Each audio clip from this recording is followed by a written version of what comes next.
You know this better than anyone. The presidential races, more so than Senate races, even more so than House races, more so than governor's races, like you have to go out and actually show that you can appeal to people, right? Because these early states are not California. They're not Texas. They're not Ohio, right? They're not states where you can just run a bunch of TV ads and introduce yourself to people. You have to like go and meet people. You can run for Senate in some ways easier in terms of like lacking a winning personality than you can run for president. The presidential race, like it or not, is very personality driven.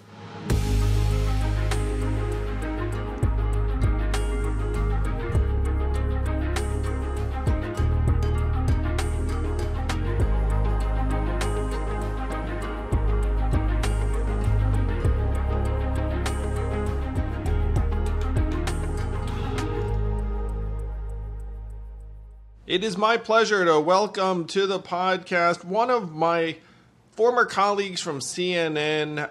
You may know him from his show The Point. He has a book coming out in April, Power Players, about sports and the presidency. He's now on Substack. My friend Chris Cillizza. Welcome, Chris. Hello, sir. Thanks for having me. It's great to see you. I'm trying to remember the last times we hung out in person. I do vividly remember a basketball game in New Hampshire. I think that was the time. Yes. And I think it was officially a draw, though I think you might have gotten the better of me. Is that what happened? No, you're amending history. You beat me. Oh, wow, that's kind. I think if I did beat you, I think you were taking it easy on the presidential candidate. So thank you. I never take it easy. I only have one speed. Well, then I feel all the better about it then. So you're one of the most plugged-in political reporters in the country. You and I hung out in the early states. I know right now New Hampshire is having a bit of a meltdown because the Democrats might have deposed them. I made a couple of big predictions. We're going to open up with 2024, which is what most people think about, unfortunately, when they think about politics. That is true. You're right. Yes. So I made a couple of predictions to open up the year in 2023. So number one, I said that Joe Biden runs for re-election, and that if he, well, first let's start there. Are you hearing anything different? No. 6 months ago, I think it was more of an open question. Like there were definitely people you could find who knew Biden who said, he hasn't made his mind up. Sort of depends how these next few months go. It depends how how he feels, how Jill, his wife, feels. It seems to me that doubt has disappeared in those 6 months. I think whether it's getting done the things he got done, whether it's the prospect of Trump again, obviously Trump is the only announced candidate for president at the moment. And I would say the front runner for the Republican nomination. I don't know what it is. I would say barring some sort of health crisis, right? Like he goes and has a physical before he announces and they find something, God forbid. I can't imagine him not running at this point. Though, he'll be 82 when he is, if and when he is inaugurated for another term, and 86 by the time he finishes that term. So obviously those would break all records for the oldest person ever to be in office. And I do think his age will be an issue in the campaign. How big of one? I mean, Trump is not the youngest. Trump is 76, 77. So I don't know how big an issue it is if Trump is the nominee. It's hard to make an argument about generational change when you're, 2 years younger than the president. But I do think Biden runs. I do think that one is right. Again, I think we always have to caveat it with, until he says I'm running for president, we don't know. But everything points in that direction. Yeah, one thing that points in that direction is that no one else is running. Exactly. Or at least there's like a void, shall we say. Not no one else. I mean, I can think of at least one person I think is going to throw their hat in the ring on the Democratic side. But that person's not part of the Democratic establishment. When I was in South Carolina last week, I asked, and they said that no one in the Democratic circles has been organization building or reaching out or testing the waters. And I think no one will, for fear that you get crossways with the current president of the United States and that hurts you down the line. If if Biden had internally to sort of the establishment of the Democratic Party said, I'm undecided or I'm leaning against it, I think you would see some people making trips to Iowa, making trips to New Hampshire, making trips to South Carolina. They would cover it and say, well, I'm just, visiting this state. It's always been important to me, right? But like, there's a reason that they go to those 3 states and not the other 47 states. You haven't seen that, again, which I think is even more evidence to your point that they've been told internally he's very likely to do this again. And so it's not in their political best interest to get on his bad side by like going to do an event in South Carolina while he's still ostensibly making up his mind. By the way, the people in South Carolina I spoke to were hoping that he doesn't run because they want a competitive race, because that would mean a ton of attention and resources to them. And then if Joe does run, it's essentially a James Clyburn coronation repeat. I think that the dirty little secret of every early voting state is they want they want as much money, time, and attention to be spent in that state as possible. I mean, now I do think, on the Republican side, Nikki Haley is going to run, former South Carolina governor. And obviously Trump's in the race, and I think DeSantis will be in the race. So I think you're going to have at least a quasi-competitive race on one side, but I think it's unlikely, barring a big surprise from Biden, I think it's very unlikely you see a terribly competitive race in any of these early states. Like you said, there will definitely be a candidate or two who run sort of for either their own interests or to try to push an issue into the limelight. But those people don't have any reasonable expectation of winning, right? It's not as though it's a campaign that's based on this is going to end in victory. It's a campaign based on I want to get this issue forward or I want to do something with my profile. Those kind of candidates may well run, but I don't see any serious challenge to Biden emerging in South Carolina or anywhere else. Well, when you talk about the seriousness of the challenge, I mean, a lot of it, and I said this on CNN a couple months ago, I don't think the DNC is going to play fair. Like, I think the DNC's interest in having their sitting president, Joe Biden, who will be 81 when this is going on, standing there debating multiple times, multiple candidates, they're going to totally short circuit that process if let's say they set a debate threshold of, hey, you need to be polling at 15%, and then you had a couple upstarts polling at 15%. I think they would just raise it to 25%. They would just screw with the dials and like make it into as much of a non race as possible. It's in their interest to make it a non-race for 2 reasons. One, because they don't want to spend any money that they don't have to spend. They don't want Biden to spend any money that he doesn't have to spend, not on the general election. But 2, you mentioned the debate thing, and I think it's worth revisiting. Joe Biden, whether you think he's been a good president or a bad president, is not a terribly good candidate for president. He lost twice, 88 and 2008. He won a race that was, I think, I'm trying not to exaggerate recency bias here, but one of the weirdest races that we've ever seen. What are you getting at, Chris? No, I'm kidding. I mean, not just because you were in it. No, it was a race that sort of, it was going against Biden until South Carolina. Then he won South Carolina. And then the race effectively sort of ended because of COVID. Yeah. I mean, there was no, after that one Super Tuesday that Biden did pretty well, but Bernie Sanders was still a relevant, serious candidate. And had it not been for COVID, would have continued to run.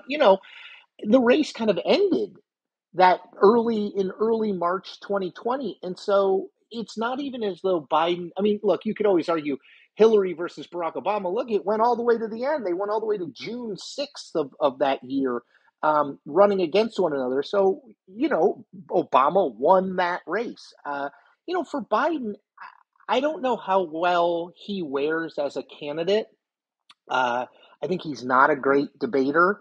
I don't think any of those things would preclude him from being the nominee. Again, with the names that I hear mentioned as possible candidates, even if they did get on a debate stage with Joe Biden, I still think Joe Biden would wind up winning. I don't know if he would be as convincing on a debate stage as some people would like him to be, which is why it's in the sort of establishment Democrats' interest to keep this race as non-competitive as possible. Well, when you talk about names of folks who might run on the Democratic side, I've heard Marianne Williamson, I've heard Yeah. Nina Turner. Have you heard any different? No, Marianne Williamson is the one sort of, who we know has done this in the past. She had moments during the last race. I think people were interested in her as kind of an oddity more than as someone who was a serious candidate. I could see her running. I could see Nina Turner running sort of as a lefty alternative to Biden. Again, those are people I think who would get single digits, given the way everything is currently structured now, with the DNC, with the rules and bylaws committee, with everything being set up, with South Carolina apparently going first. Obviously, would be Joe Biden's strongest state among the early states. It's the only one he won among the early states. Everything seems to me to be pointing to a relatively easy victory for him. I do not think this is Carter Kennedy in 1980. I don't see a senator or a sitting member of the cabinet or anything like that running. I just, again, I think those people who, it's like you said, those people who run will do so they have their own reasons, they have their own agendas that they're trying to put forward, but I don't think winning is at the top of those agendas because I think it's just very unlikely. It's very hard to beat an incumbent president anyway, even if you are, say, Ted Kennedy, as we saw in 1980. So I think that it's very unlikely anyone other than Biden winds up as a nominee, even if we get a random member of Congress who runs, which I think, again, is unlikely. But Oh, possible, are you hearing that? Are you hearing that? No, I am not. But I could see if you're a lefty, a kind of liberal member of Congress, and you want to sort of raise your profile, I could see it. But like the likes of Alexandria Ocasio-Cortez or someone like that, she's just not. There's no reason for her to run. She already has a national platform. I think it's unlikely she would beat Joe Biden in a Democratic primary just because of all the advantages that we just talked about. So anyone who I think could win wouldn't run. And look at this and say, look, worst case scenario for them, politically speaking, Joe Biden wins and is president until 2028, and then it's open. And many of these people are young and can wait.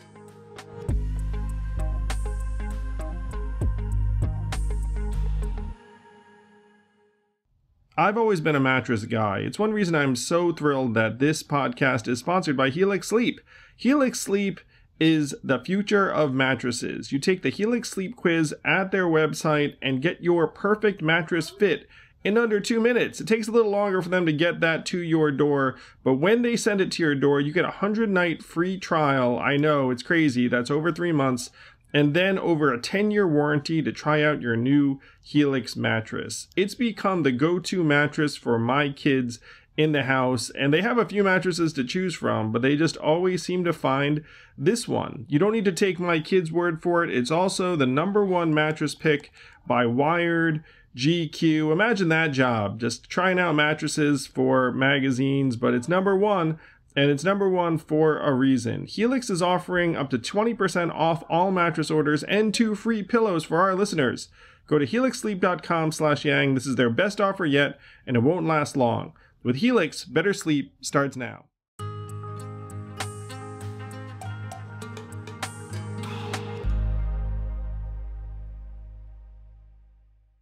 First, let me say I'm friends with Marianne Williamson, and I like and admire her a great deal. I think she's a much more serious, thoughtful figure than most gave her credit for, and I've written as much. And she endorsed me, and we campaigned together in various ways. And I spent a lot of time with her. Like I'm a big fan of hers. What you said about Joe being a bad campaigner or like maybe a not great candidate. So I had a ringside seat to that, obviously. And one of the things I say to folks is that the more people saw of Joe, the less well he did. I mean, that's like it's a tough observation, but the folks in Iowa and New Hampshire, I spoke before or after Joe Biden a dozen times, and he at the time he was if he's 80 now, I guess he'd be like he was 77 at the time or something along those lines, 76, and he wasn't that compelling an in-person presence or speaker over the 2020 campaign. Again, like I don't think the DNC wants anything to do with him having to campaign in these states or have debates with these figures, and so I think you wind up with something along the lines of what you're describing. Though I do think if you had a very credible alternative to Joe of any ideological bent, I think that they would actually get some real oxygen, in part because the folks in the early states, one to what we said before, it's like they just kind of want some action. They want some energy. Like if it's a dud, then it's like it's a dud for them. But the other thing is that there's a significant proportion of Democrats who the polling shows are like really uncomfortable with inaugurating an 82-year-old president, and that percentage is a bit higher among independents and whatnot. I will say too that like I share that discomfort, just in the sense that common sense. Like if you had a really really stressful job, would you bring in the octogenarian? And if you do that, then are you in essence voting for his running mate, who I expect to be Kamala Harris, because I don't see any way he can make that change. Yes, a couple things. One, Kamala Harris will be the vice presidential nominee. He's not going to. I think one of my favorite / most ridiculous storylines, and it happens every 4 years with an incumbent president, is he or she is going to trade out.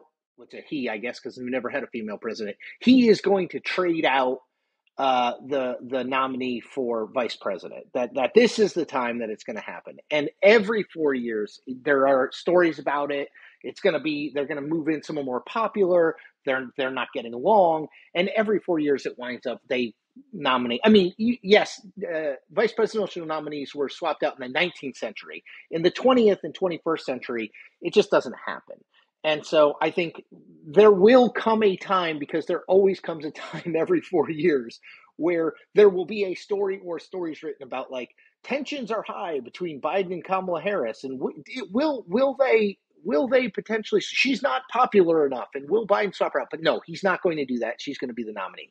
I do think you mentioned polling. There was a poll out in New Hampshire last week that showed that, a majority of Democrats don't want Biden to run again. Now, some of that is because he has come out and said, I don't think New Hampshire should have the first in the nation primary. Yeah, they did love that. Yeah. They're not. I mean, these are people who have built a cottage industry around having the first in the nation primary. You've been in New Hampshire many times, as have I. It is a massive boon to the state's economy that they have this many presidential candidates, reporters, entourages. It's advertising, a huge economic freaking advertising, like flooding the zone. Yeah, right. It's a huge economic boon for the state. So part of it is that. But I do think if you go and look at polling outside of New Hampshire, there's lots and lots of people, including lots and lots of young Democrats, who don't want Joe Biden to run again. Now, those polls rarely ask why. Right? They just say, do you think Joe Biden should be the nominee, or do you want Joe Biden to be the nominee? But, my strong sense is that there is some trepidation about nominating someone of his age to another 4-year term. I mean, people went crazy when Ronald Reagan was going to be a decade younger. I know. He's like a spring chicken compared to Joe Biden, right?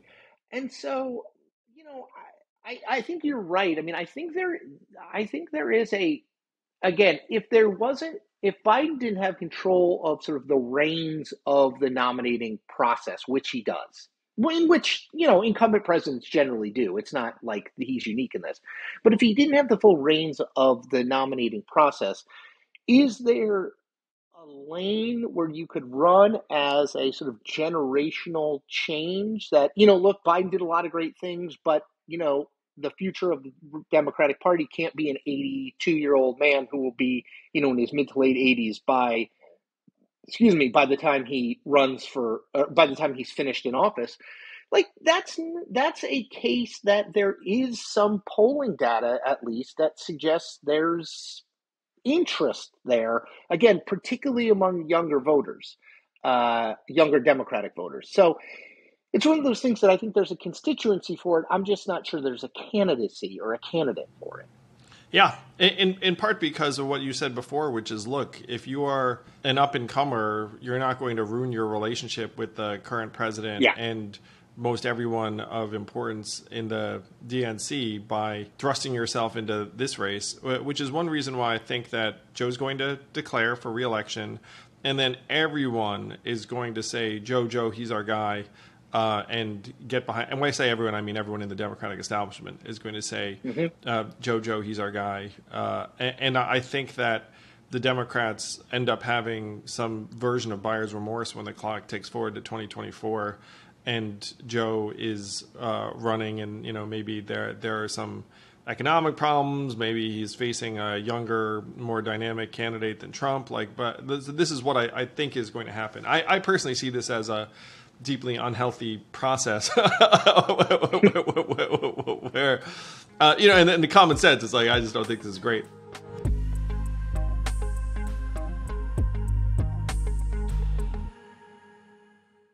If you know me, you know that I believe we should own our own data. And right now, big tech companies are tracking your every move online.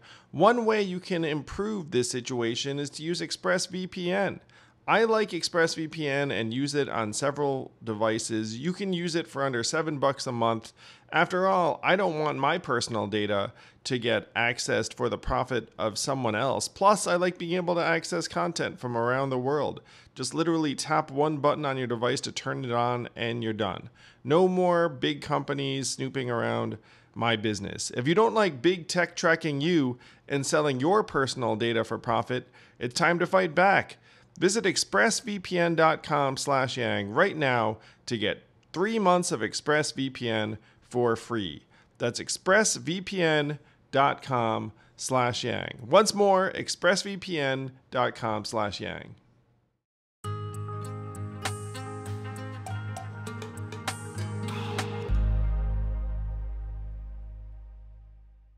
On the other side, you mentioned Trump obviously running, and then Nikki Haley's going to run. We think DeSantis is going to run. I think Larry Hogan runs. I think Mike Pompeo runs. I personally think Tulsi Gabbard may run in the Republican lane. Are you hearing about any other candidates? Oh, Chris Christie. How did I miss Chris Christie? Yep. Oh, and Mike Pence. Oh, that gets us to 8.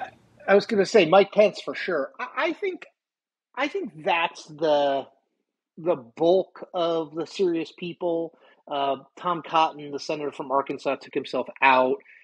Josh Hawley from Missouri gets mentioned, the senator from Missouri. I don't think he does it for the exact same reason that we were just talking about why ambitious Democrats don't run against Biden. I think Hawley looks at it and says, I have a 5, maybe he says 10% chance of winning, but like a 5% chance of winning. Is it worth going in and sort of running in that regard with those chances, or is it worth waiting and just seeing kind of what pans out? And he's 40, so it's like he can wait around.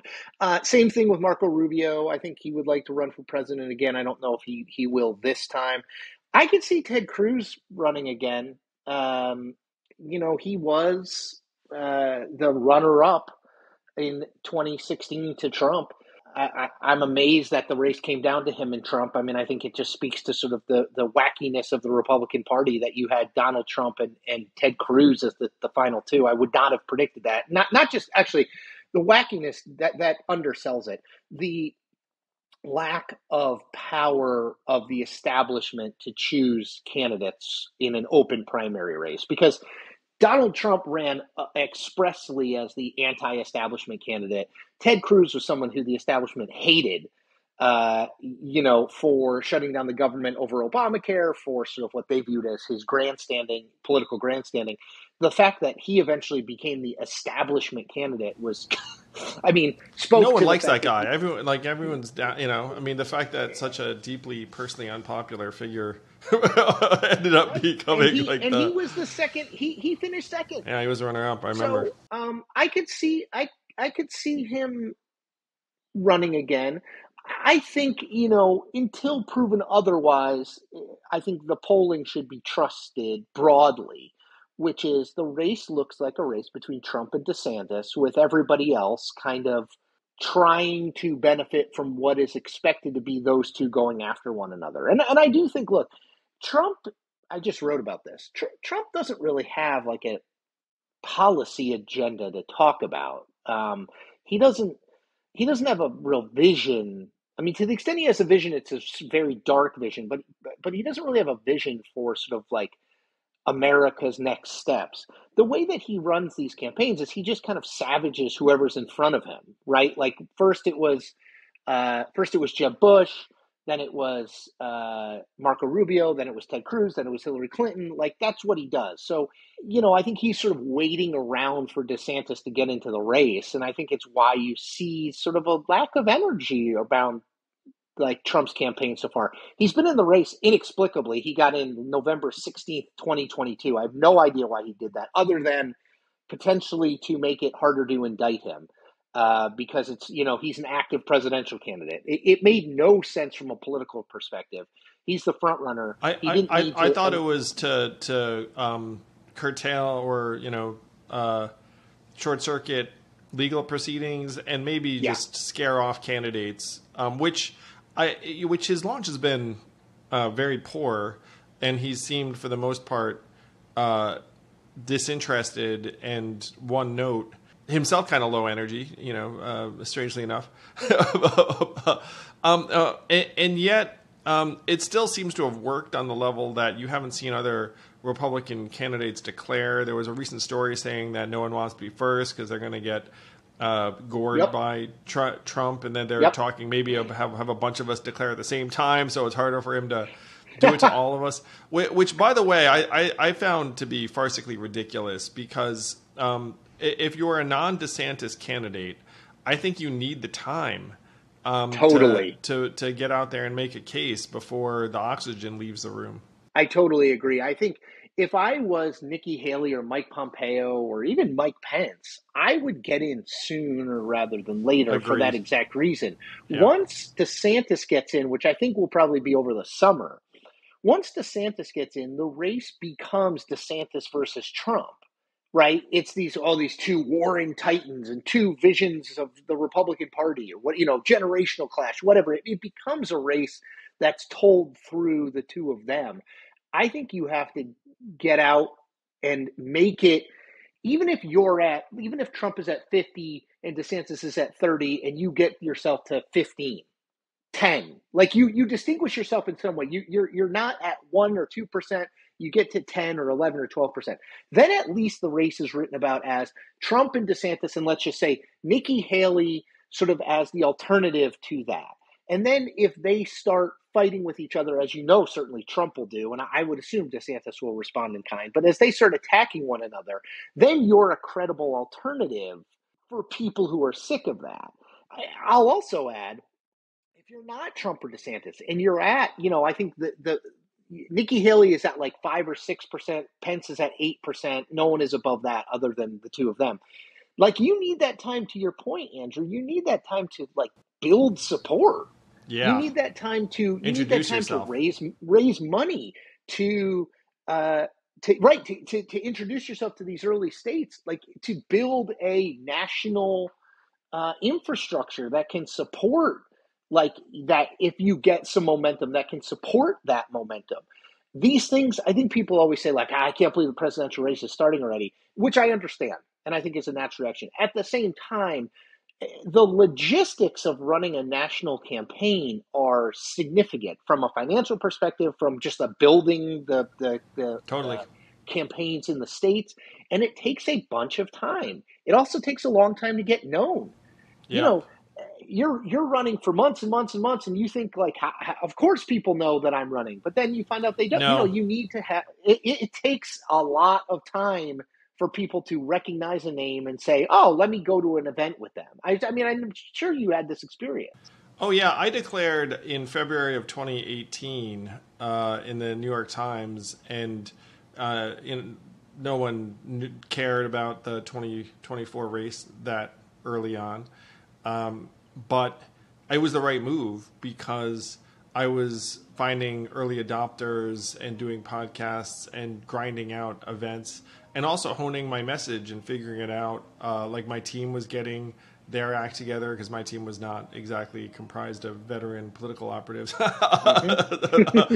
And if there was an upstart Republican candidate right now, I think that they would get major press coverage and hits just because you have Trump and then you have the alternative to Trump, who, let's say in your hypothetical is Nikki Haley. I think, well, Nikki Haley's a big enough deal where she gets all of the Sunday morning interviews anyway. But I think if you were one of the more marginal candidates, like you probably also would get major press coverage because, like, well, you know, second presidential candidate if the Republican Party's here.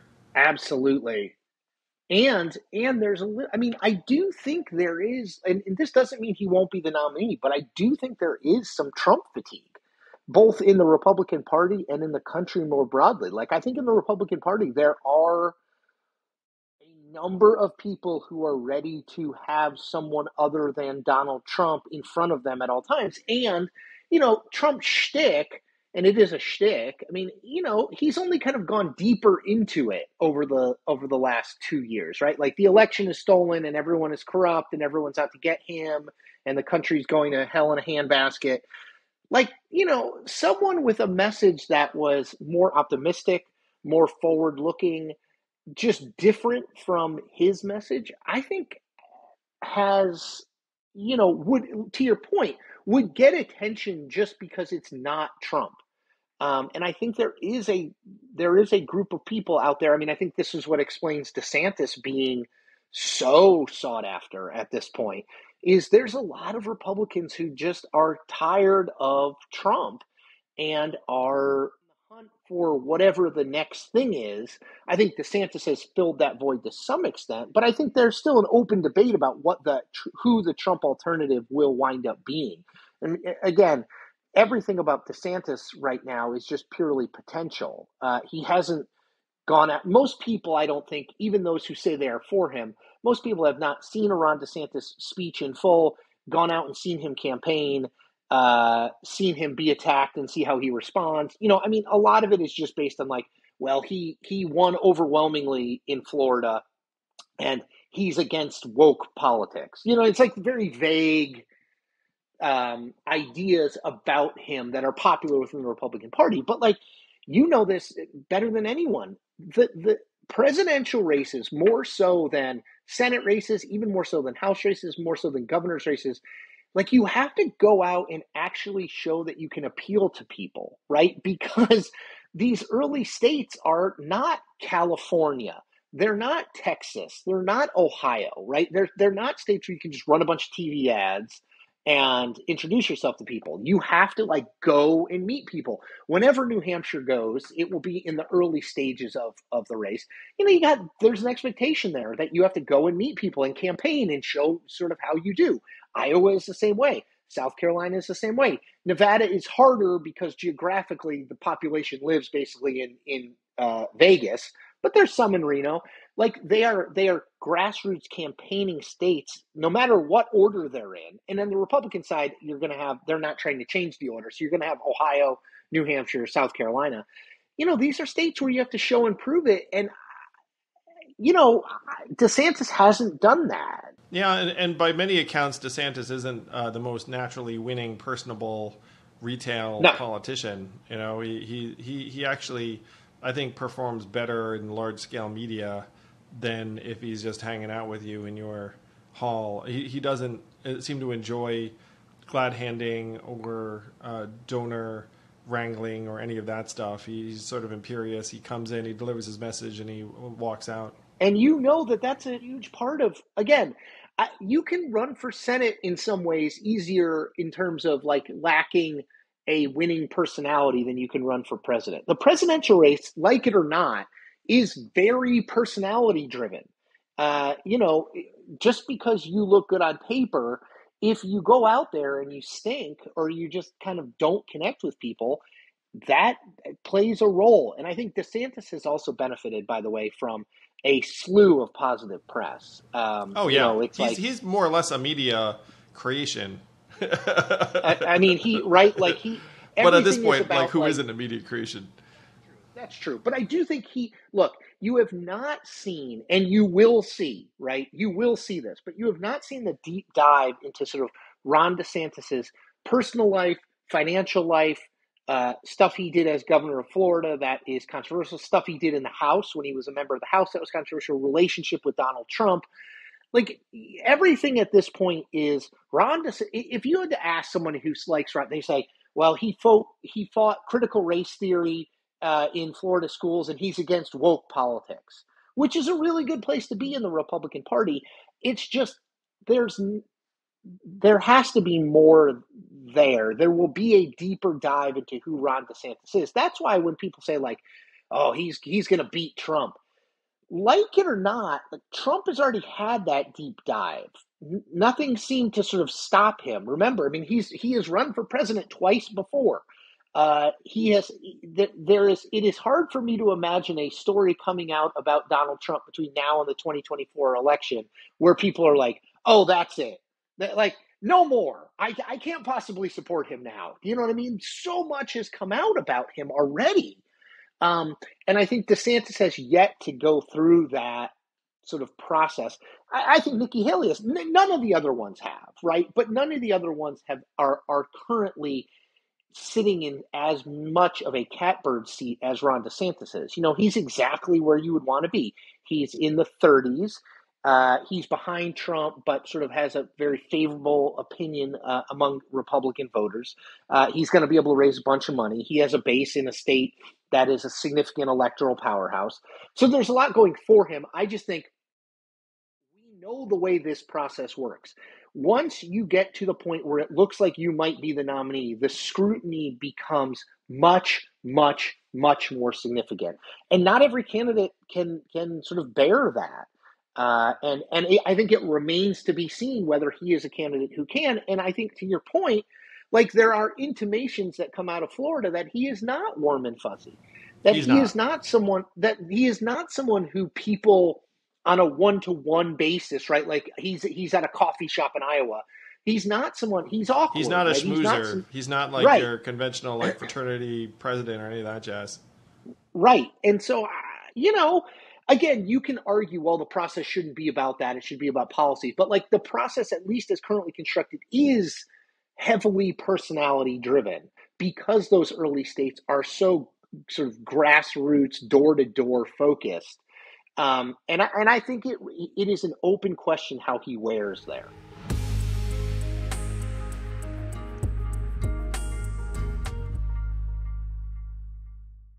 Yeah, so you have Trump, you have DeSantis, you'll have, let's call it for sake of argument, 8 other candidates by the time the voting gets going in the early states.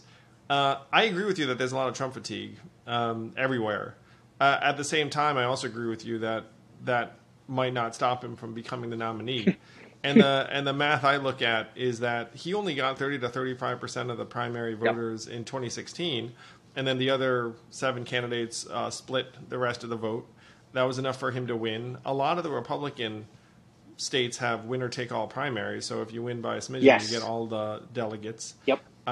And I can see that math playing out again. I can see Trump against, let's call it, DeSantis and 6 other candidates, and maybe DeSantis finishes a close second to him in various places. But the non-Trump vote will get divvied up. I think that there'd be a better chance of Trump losing if somehow the field were to consolidate or to clear and everyone was just like Trump versus a non-Trump candidate. But I can't imagine all of the Republicans buying into that because they all have their own agendas. And if you remember in 2016, that was kind of the dynamic where everyone was like, oh, I'll be the last one standing against Trump. Totally. So let me shiv the other guys. I still remember. It's so funny you mentioned 2016 because I was going to bring it up when we were talking about this.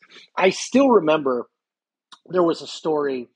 There were a bunch of stories, but one I remember in particular. It was like Rick Santorum and Ted Cruz's people are talking, uh, and the debate is like, can they consolidate behind one candidate? And like the quotes are like the Santorum people arguing, like, well, we're definitely the stronger candidate, and the Cruz people arguing like, well, we're definitely the stronger candidate, and like the Newt people arguing, well, we're definitely the stronger, and so that's the problem. That's the Is problem. like yes, if you could objectively look at the 2024 Republican field and your goal was to keep Donald Trump from the nomination, I don't think there is any debate that your best course of action would be to find the candidate who has the best chance of beating him, however you define that, whether it's ability to raise money or capacity on the campaign trail or polling, and everyone clear out of the race except for those two people, because then you have a direct choice. And to your point, Donald Trump is not somebody who wins overwhelmingly, right? He wins with 35, 36, Yeah, yeah, 37%. totally. And in a one-on-one matchup, 37% isn't enough. But in a eight-way matchup or a six-way matchup or even a four-way matchup where Nikki Haley winds up getting 15% of the vote in New Hampshire, or and keeps DeSantis from beating Trump, or Mike Pence gets 10 or 12. Again, these are not. You don't need Nikki Haley to get 52% of the vote for this to matter. You need her to get anything above about 8 to 10, and there to be a couple other candidates. And I think the reality of the dynamics in the Republican Party is that it will inevitably, no matter how the other candidates run, it will inevitably come down to a Trump candidate, Donald Trump, versus a non-Trump set of candidates or candidate. Like, he is the prime mover still in Republican Party politics. It's impossible for me to imagine that Donald Trump is like just one of a bunch of candidates. No, he is almost certain to be one of the last two candidates standing because he has 30% in almost every state, because he's done this before, because he has universal name identification, because he still, in my mind, has something close to a stranglehold on sort of the Republican Party base. And so there's no scenario by which Donald Trump, I can't imagine the race comes down to Nikki Haley versus Ron DeSantis. It feels to me like the race will ultimately come down to Donald Trump versus someone else. And, if it goes on long enough, I mean, I remember when the race narrowed to Trump and Cruz in 2016, by the time it did that, it was May, and Trump already had too big of a delegate lead. To your point about Yeah. winner take all, it's like a nerdy thing people don't like to talk about, but Republicans do have a lot more winner take all states. So if you win by 50 points or you win by 50 votes, you still get all the delegates. So if through March you still have a 4 or 5 or 6-way field, and the field is basically the 5 non-Trump candidates versus the Trump candidate, Trump is going to accrue a lot of delegates by that point. So by the time there is this consolidation, if there is this consolidation, it may be too late. That was the Yeah. case in 2016. I think there's a reasonably high chance that you find Democrats boosting Trump down the stretch, because if Joe is the nominee, he has a much better chance against Trump Yeah, than he would against, let's say, DeSantis, absolutely. Nikki Haley combo. Both Nikki Haley and DeSantis are under. Nikki Haley may be over 50 now, but it's close. DeSantis is under 50. I think Biden's great weakness in my mind is his age. I know all the talk about like, oh, he's a liberal, or you can debate all of that stuff policy wise, but I think the biggest thing that the average person has an issue with is his age. Like, do I really want someone who, my grandfather is 82. Would I really want my grandfather as the president of the United States? I think that's a very relatable concern for lots and lots and lots of people. To my mind, the best, again, if you're in an objective vacuum and Donald Trump, you can keep Donald Trump from the nomination, the best approach for Republicans, if winning is the goal, is to nominate someone who is generationally, several generations younger than Joe Biden, to say, look, Joe Biden's policies are old. Joe Biden is old. We need a change. We need fresh blood. We need a fresh vision. Donald Trump can't really make that argument, right? I mean, it's just, He's a couple of years younger than Joe Biden. It's not like Donald Trump is a policy visionary. I think he is. I think he is simultaneously the most likely Republican nominee, and out of the major candidates we've talked about, probably the weakest Republican nominee, in that I can see a path that Biden runs and wins again on a very similar message, which is like, this is a return to normalcy. Like, do you want this guy who's out there pushing like crazy conspiracy theories, or do you want me, who you may not love, who you may think is too old, but like, I'm not going to crash the republic into a mountain? I was on a panel with Chris Christie a little while ago, and Chris said a generic Republican will defeat Joe Biden. And then I said, congratulations, Chris, but a generic Republican can't win your nomination. Nope. That's exactly right. And so you wind up. So I think that Democrats will be looking at each other saying, like, are we really going to run Joe back? And then be like, well, if it's against Trump, he'll win. And then if it seems like a non-Trump candidate is emerging, then they'll start freaking out. I think the strongest argument, and I should have mentioned this at the top when I said, 6 months ago, I think there was more doubt about Biden running. Both, did he want to, and did the party want him? I think one of the things that has really helped Joe Biden is the re-emergence of Donald Trump presidential candidate. Yeah. I really do. Like, the idea of Trump is no longer just theoretical, right? He is running. He is running for the nomination. It is virtually impossible to see how he would get out of the race, which, by the way, is a whole separate conversation. But, like, I don't see how Donald Trump goes quietly into that good night if he doesn't win the Republican nomination. I mean, I think that's another thing Republicans, I think, have to really worry about. But that's a side point. I do think that the emergence of Trump, Biden can make the argument and can and will, look, I've beaten this guy once. I can beat him again. It's a very similar case to the 2020 campaign, which is competency, normalcy. We want to look up. We want to look up to our leaders. We don't want to sort of be embarrassed. Soul of by America. them. I remember that. Totally. Boss. Totally. And so I think the more viable Trump looks, the better Biden looks, in a way, in that I think it just makes him it strengthens the case to nominate someone with Biden's profile, even at his age, because he's been there and done that before. Oh, when I was running against Joe and everyone else in the 2020 primary, the number one question for Democrats was who can beat Trump. And yeah. I think that Joe Biden won the nomination because Democratic voters decided Biden can beat Trump. And I think that you're looking at it now saying Biden can beat Trump and Trump is running. And that if it was Ron DeSantis, all of a sudden it would be like, can Biden defeat DeSantis? And the answer, I think, would be probably not. And then there would be a giant freak out. There would also be an attempt to cast Ron DeSantis as, just as loony as Trump, which some people believe, some don't. I don't know Ron well enough to know what the truth is. I think it's a harder sell, because DeSantis, the criticism of DeSantis, honestly, is that he's kind of boring. That there's not like, beyond the sort of like face of it, there's not a lot of there. I think in the same way that Republicans tried to make the argument like Joe Biden is just as destructive for America as Hillary Clinton. Like you never would say boring. I think the other critique is cold and non-personable.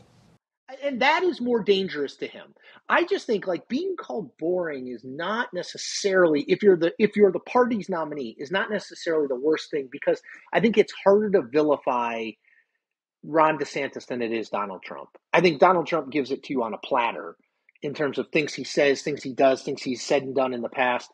I think DeSantis, there is no question that if DeSantis is the nominee, the argument against him by Democrats will be he is too extreme for America, right? He wants to make America into Florida. The vast majority of Americans don't want that. That will be the case that is made. I don't know how.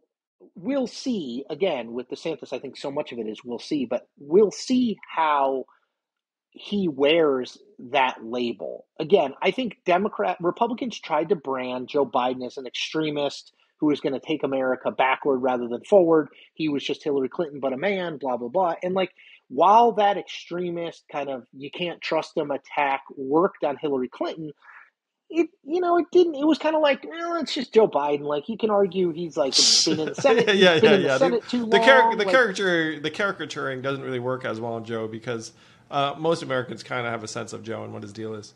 Totally. And so I don't know if that would be true, but look, I do think that the best nominee for Democrats is Donald Trump. I just don't see any debate about that.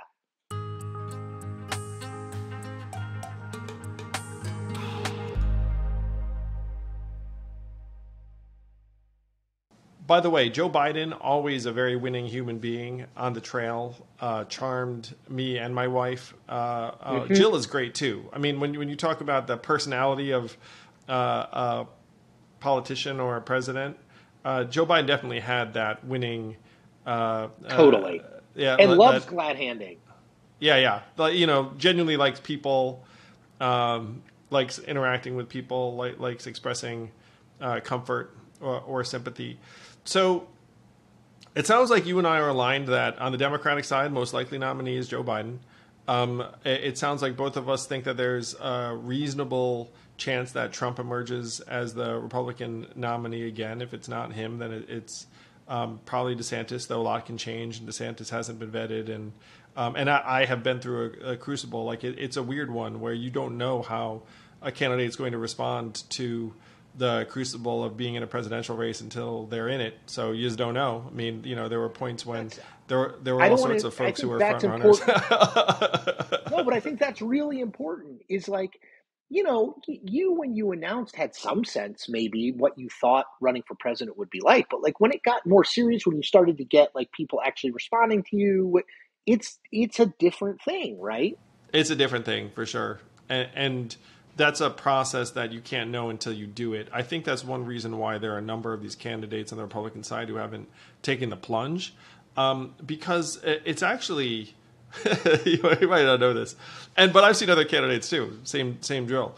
So I was campaigning in Iowa and New Hampshire in the earliest days when there were folks who were taking the temperature. Some had declared, some had not declared. We're talking about Eric Swalwell, Jeff Merkley, Governor Inslee of Washington State, Tim Ryan, Kirsten Gillibrand, who declared at a certain point. And the fact is, when you're going around saying, hey, I'm running for president, the response is generally not like, oh, that's amazing. Who are you? What's your deal? There's a ton of I don't care. Who the fuck are you? Like, ignore you. And that was happening to members of Congress or governors or senators. I once gave a political talk, we were like a stump speech essentially. And it was me and Senator Michael Bennet of Colorado, who also ran for president our cycle. I think Senator Bennet is a really great, smart guy. And we were both giving our stump speeches in a bar in, I want to say it was South Carolina, and no one there could give a shit. And so really hard. So for Andrew Yang to be like, hey, and so I just made light of it and had some fun and just did something because at this point, really throughout most of my campaign, like if you didn't give a shit about me or like, treated me like, oh, who the fuck are you? I was just like, it's cool, whatever. It's like, I'm like, why would you?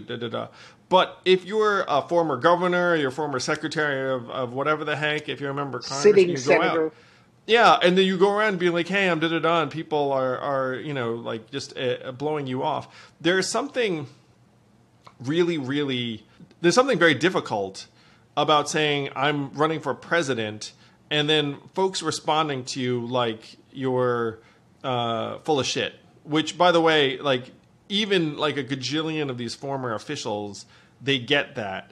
The only times you don't get that is if your name recognition is sky high or you're famous. And there's like a subset of these political figures that have that, but most of them don't.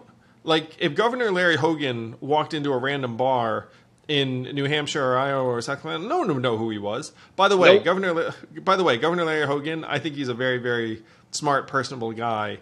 But I'm just saying, like I know what walking in those shoes is like. No, it's just a reality. It's just people. Again, like I think for all of us, it's like I announce when my book is coming out and I'm like just waiting for it to go to number one on Amazon. No, like that's not how it works. That's not how politics works. You got to introduce yourself over and over and over again. And anyone who has not seen politics up close, it can be really awkward and uncomfortable. To your point, like most people are not like us. They are not dialed into this stuff every day. They are not like going to a restaurant in hopes of meeting a presidential candidate. Like they're going to a restaurant to eat and you Yeah. just happen to be there. You're the random So person, getting their attention. totally, who's like, like coming up to them while they're like ordering appetizers. And I think that process is humbling. I think it's daunting. And I think even for someone like DeSantis, who I still think there's going to be times when he goes to Iowa or New Hampshire, South Carolina, where it's not all roses. It's not all everyone knows him. Certainly was the case for Nikki Haley or Mike Pompeo or Larry Hogan or any of these other people we mentioned. Like you got to grind in the beginning. Well, what's interesting though is I think Trump really ended up leapfrogging a lot of this process by virtue of his celebrity. I mean, he didn't gladly hand. He just sort of did his like giant rallies and was like, "Hey guys, never knows who you are," and the rest of it. What's interesting is DeSantis has essentially been given a version of the same superpower by virtue of the media and his national notoriety, where I think he could just show up and do like a one-to-many type rally and then skip town. And there'd be some grumbling activists being like, hey, he didn't come kiss my ring or whatever, but like he might be able to get away with it. The other candidates can't get away with it. so no. They're going to have to do the thing. And it's unclear to me whether DeSantis has been given that halo. I think he might have. Anyway, but before no, but that, I think though, that I actually think others. I think that's a really interesting question with DeSantis, which they're probably trying to figure out now, which is like, what kind of campaign does he run, right? Does he run that kind of like Giuliani circa, 2008, where he's running on his celebrity. He kind of comes into town with he comes into Waterloo, Iowa with like 8 black SUVs. He gives one speech. He leaves Waterloo, Iowa with 8 black SUVs and flies privately back to New York City. Like, does he run that kind of campaign, which is like a front runnery camp? I'm already known. I don't. Or does he run like a more Howard Dean in Iowa? Nobody knows me, but I'm going to spend all my time there. Does he run more of a grassroots campaign? Does he try to run some kind of hybrid where he is trying to, is he going to be the guy who tries to visit every county in Iowa? Or is he going to be the guy who does Des Moines, Sioux City, and Cedar Rapids? I think that's an open question because he's like teetering on the edge, to your point. Like, he's not a celebrity like Trump. He doesn't have universal name ID like Trump, but he's clearly a category above the Nikki Haley's and Mike Pompeo's and Larry Hogan's of the world, right? So like, how do you run if you fit into that category? And I think that's probably what they're trying to figure out. Yeah. If he does have that, I don't have to deal with the activist schmoozing superpower. I think that helps him a lot because I get the sense that he would not dig it. Too well. Yeah. Yep. I think that's an open question. Is like, can enough activists undermine him if he doesn't meet them enough? Yeah. Trump obviously didn't really do that. I mean, Trump was just like, I'm famous. Here's my plane.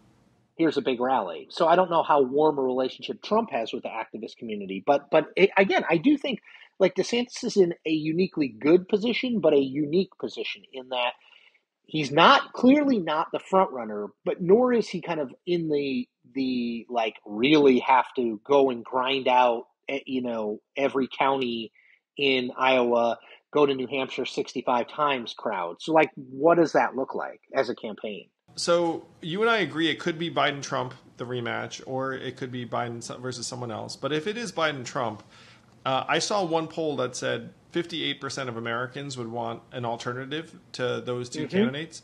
To our discussion, their combined age in 2024 would be 159. Joe would be 82 and Trump would be 77. And I think that would be a very, very clear emblem to the dysfunction of our selection process, where it's like, wait a minute, you have a country of 300 million people, and like we're choosing between this guy and that guy. And Yep. so 58% of Americans would look around being like, do I have an alternative? No Labels has publicly said that they are gaining ballot access for a potential unity ticket. By the way, that their nightmare or dream, depending upon how you look at it, matchup is Biden versus Trump, and they say, look, if that happens, then we're going to field an alternative. Have you heard anything about the No Labels effort beyond what has been publicly reported? No, I have not. But I think what they're doing is smart. I think the biggest challenge always for a third-party candidate is ballot access. And I think, again, it's sort of an unsexy thing. But every state has its own rules on how you get on the ballot. Some states it's quite easy. Some states it's hugely laborious and expensive. You can't just come in. I mean, we sort of saw this with Michael Bloomberg. He obviously ran as a Democrat, but even if he had run as an independent, just because you come in and spend $500 million, let's say, is a guarantee of very little.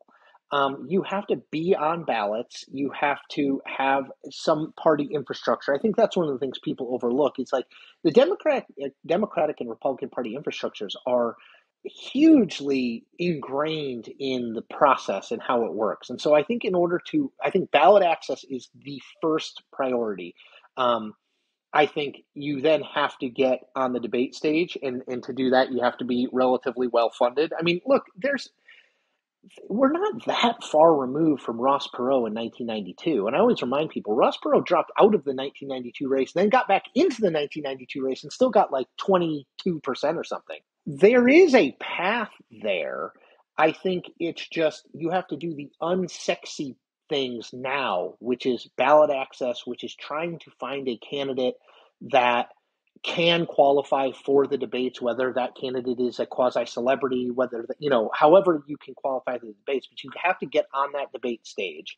And then you kind of see what happens. I do think the best matchup for someone who believes that there needs to be an alternative is Trump-Biden, without question. Yeah, you end up with a lane a mile wide. The majority of the country would be like, oh, sign me up for this. Well, it's exactly what you said. 159, did you say, combined age? I mean, it's a rematch of what we just had. Yeah, and it didn't get better; it got worse. It's like a sequel to, and a it's bad only movie. Going to get worse. Right. I always tell people, if you thought 2020 was bad, wait till 2024. Like, there's no indication that the 2024 race is going to be some sort of high-minded, either in the primary or the general election, sort of high-minded intellectual exercise. It's going to be Trump has, if anything, gotten more extremist, more conspiracy-driven, more crazy in what he ostensibly believes. And so that's not going to change for the better. So I would say that, yes, that is without question your best matchup.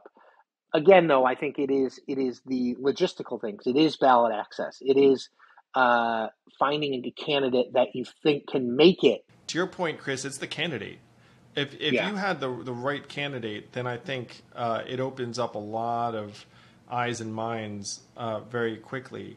I'm going to share with you what I think is the massive opportunity that we're going to see over the next number of years. The major weakness in the system is the nomination process, and we're talking through it a little bit right now in terms of the 2024 cycle. So if you had an independent primary or a third-party primary that people could participate in, you could design it however you want, because it's up to you as a party. So you could include New York, California, and Pennsylvania very early on. And right now they're essentially spectators. You could have people vote on their smartphone, and their vote gets verified via a personalized QR code that gets sent to their mailing address of record. And then when they scan the QR code, it goes, ding, your vote has been verified. So you could get millions and millions of Americans to participate in a modern process that was choosing between, let's say, just for fun, Mark Cuban, Adam Kinzinger, Justin Amash, Nina Turner, The Rock, like whoever the heck, like you'd have this set of candidates, and then millions of Americans would be like, ooh, I like this. This is more modern. They're actually asking me. And then the legacy parties would be like, no, that doesn't matter. That's all fake. What does matter is what the 6% of Iowans decide.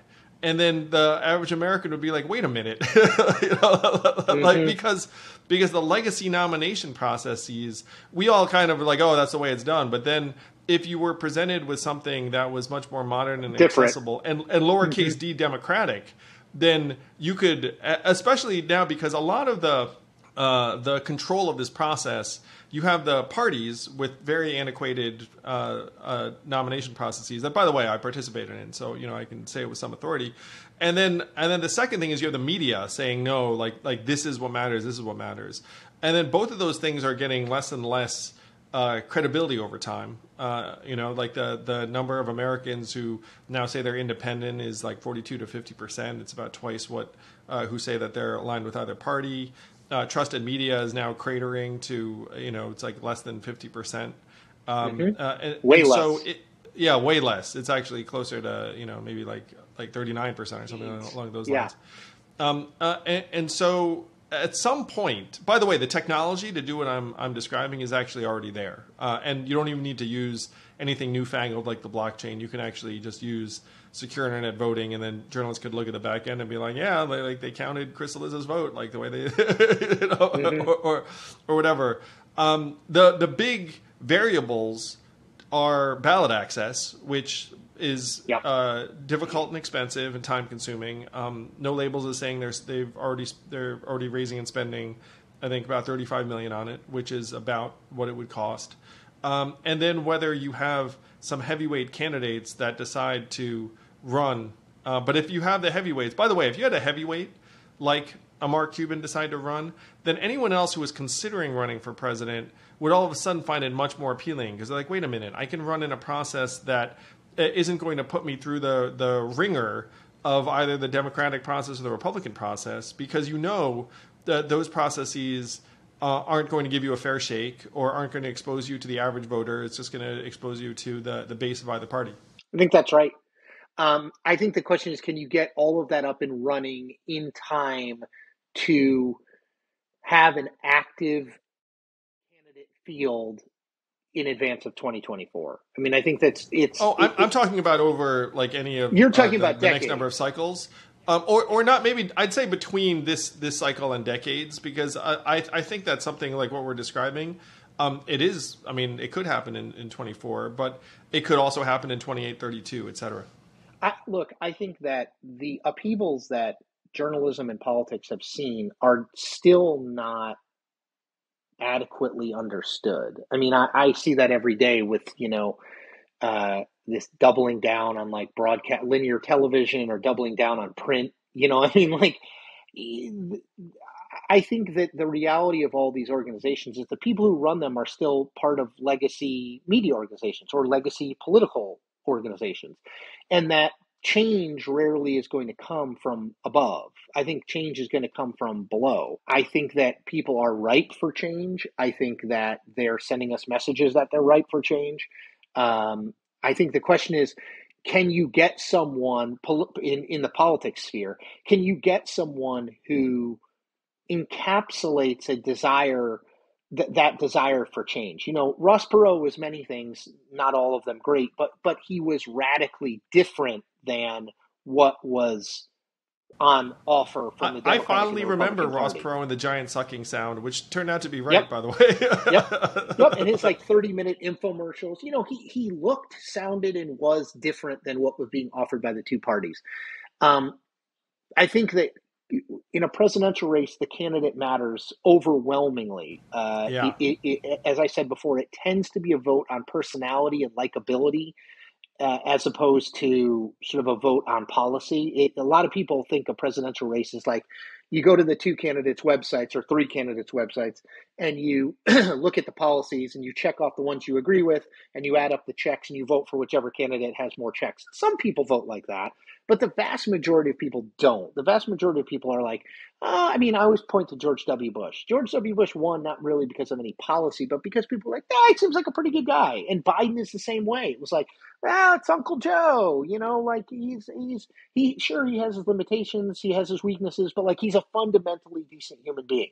So I think that any third party has to find a candidate who can encapsulate desire for change and credibility. You can't look like it can't look like a triple bank shot. It has to look like I could imagine this person running the country. I do think that bar is different now that Donald Trump has been president, right? Like his background was like a reality TV star and sort of successful businessman. So I think there's a lot more people who see themselves as a potential president. I think that's a good thing.